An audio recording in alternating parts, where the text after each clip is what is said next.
প্রশাসন তো হেলে গেছে বিএনপির দিকে, এটা তো আর নতুন করে বলার কিছু নাই।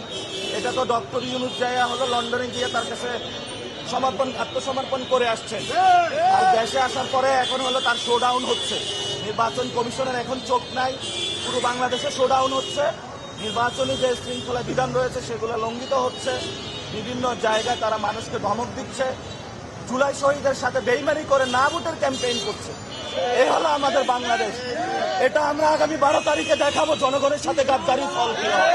ইনশাআল্লাহ মানবিক মর্যাদার ঢাকা করতে পারি এবং বাংলাদেশের সার্বভৌমত্ব রক্ষা করতে পারি এবং হাদি ভাইয়ের পথে আমাদের জীবন দিতে পারি, সেই কামনা ব্যক্ত করে আমি আমার কথা শেষ করছি।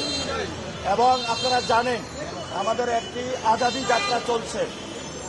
আমরা বলেছিলাম যে আজাদী যাত্রা হলো এই জন্য কারণ বাংলাদেশ আজকে পরাধীনতার শৃঙ্খলা আবদ্ধ হচ্ছে, সাংস্কৃতিক, অর্থনৈতিক এবং রাজনৈতিক।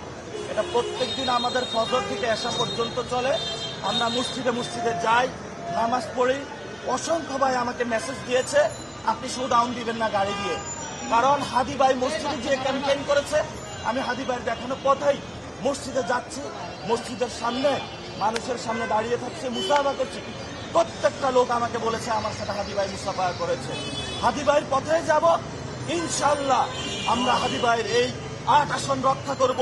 হাদি ভাইয়ের হত্যাকাণ্ডের বিচার সংসদে গিয়ে বলবো এবং হাদি ভাই যে পথগুলো মানিয়েছেন হাদি ভাইয়ের পথে ইনশাআল্লাহ আমরা সেই পথে মানিয়ে যাব।